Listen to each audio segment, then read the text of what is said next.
Thanks very much for staying with us. Time now for Eye on Africa with me, Georgia Calvin-Smith. Tonight, as dozens of civilians are killed in an airstrike on a market in Darfur in Sudan, we speak to a campaigner who's headed to the UN General Assembly in New York to push for a stronger international response to the deadly conflict. Also, the mayor of the Libyan city hit hardest by devastating floods at the start of the week says that up to 20,000 people may have been killed in Derna. Whole districts were wiped out by the disaster. And in Morocco, anger's growing over the slow pace of the government's response following last week's devastating earthquake in which over 2,900 died. But first, the mayor of the eastern Libyan city of Derna has said that the number of deaths caused by the devastating floods earlier this week could be as high as 20,000. Libyans have continued to search for survivors of the disaster, and authorities say that they're desperate for more rescue personnel. Caroline Lamboulet has more. Yet another team of rescue workers preparing to take off for Libya on Wednesday. Rome is also sending amphibious vehicles and rubber dinghies to help with rescue operations following this weekend's disastrous flooding. A number of other countries have sent rescue teams and aid, including neighboring Egypt, Algeria, and Tunisia, as well as France, the UAE, Turkey, and the Palestinian territories. It's not an easy mission, especially since the water has flooded large areas of eastern Libya. There are thousands of Libyans and Palestinians trapped underwater.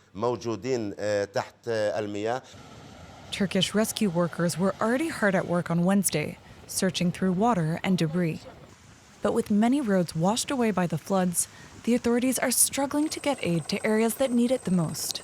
In Derna, which was worst hit by the floods, many residents say that more aid is needed. The state alone cannot handle this. We need to be clear about that. Our resources are limited. Many have come forward to help with what they can, but we're looking for help from organisations like the United Nations. They need to provide us with resources. The World Health Organization should also send aid. Authorities in eastern Libya also pleaded for more help.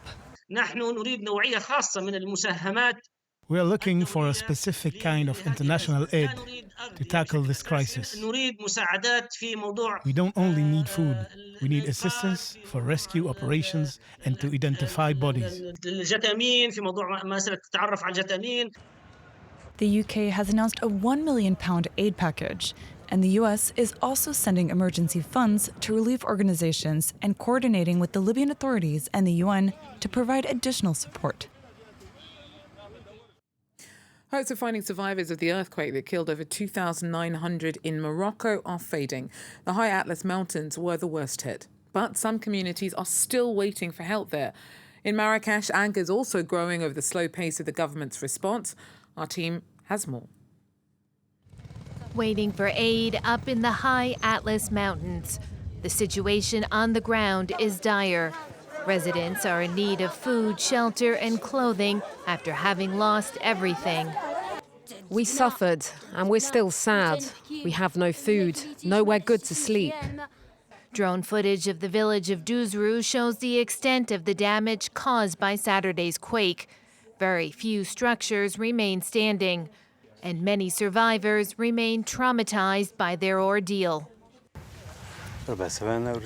Those 4 hours. I don't want to think about them anymore. If I do, it'll make me cry. It was death. There was no oxygen, just darkness, no light. I really don't want to remember that. The more remote areas remain cut off from outside help. There are no roads. We use animals to carry our remaining belongings down to the camp by the river.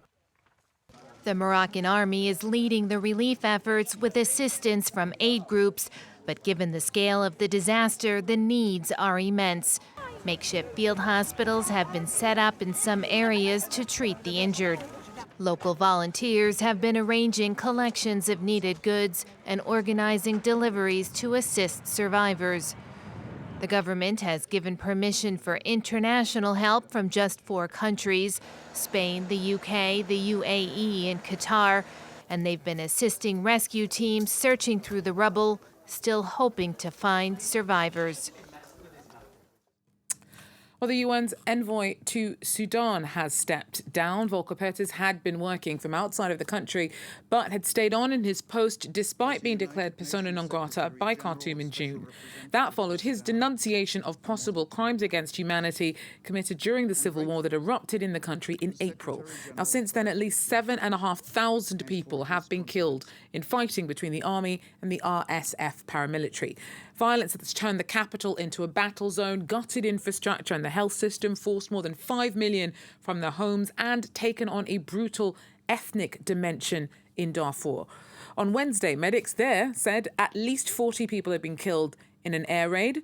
Now, Sudanese political activist and analyst Khulud Kaya is in New York during the UN General Assembly to lobby for more international support for the victims of the conflict.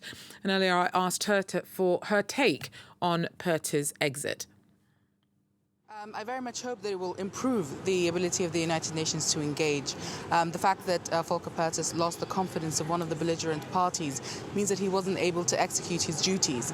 And therefore, hopefully bringing in a new person with a clean slate who would be able to engage both parties to push for a ceasefire and a mediated solution out of this should be good news.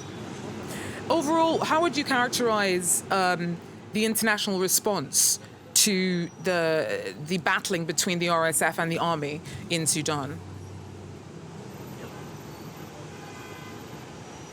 I think on the whole, it's not an exaggeration to say it's been quite poor. We have seen the emergency response be routinely under-financed and underfunded. We have seen almost a complete withdrawal of many humanitarian actors, and also an inability to engage with the dynamics on the ground. Currently, it is not humanitarian actors in the traditional sense, INGOs and NGOs, who are able to offer humanitarian support. It is the emergency response rooms that have been created by civilians to help each other. The UN, particularly WFP, the World Food Programme, needs to work with these emergency response rooms and other similar structures to make sure that the aid is actually delivered to where it needs to be.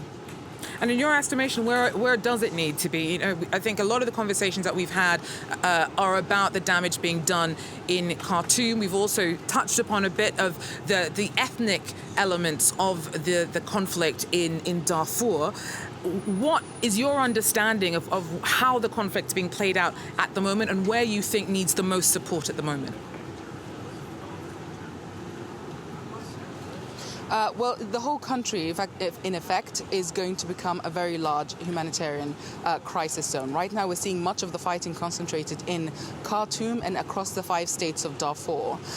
There have been serious access issues for humanitarian organizations to be able to get into these places, particularly Khartoum, which geographically lies right in the middle of Sudan and therefore away from a border, which may help to get aid in. To be able to get aid delivered in Khartoum, these organizations have to work with local structures to be able to do that.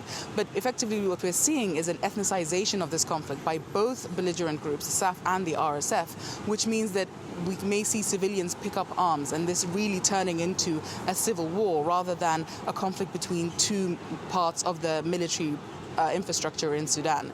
Once that happens, getting a ceasefire in place is going to become infinitely harder, and getting access to these humanitarian zones will also be infinitely harder. So we're also here to press for a full nationwide embargo, extending the one that already exists on in Darfur, the arms embargo, and to make sure that there is a deterrent to some degree, coupled with other measures including sanctions that will enable some of these arms that are flooding into the country from all sides to stop flowing in and to really stop this from becoming much more of an emergency and a disaster than it already is. As you said earlier, this is becoming very quickly a forgotten conflict, but we may see it become infinitely more difficult and infinitely more challenging as the weeks and months progress.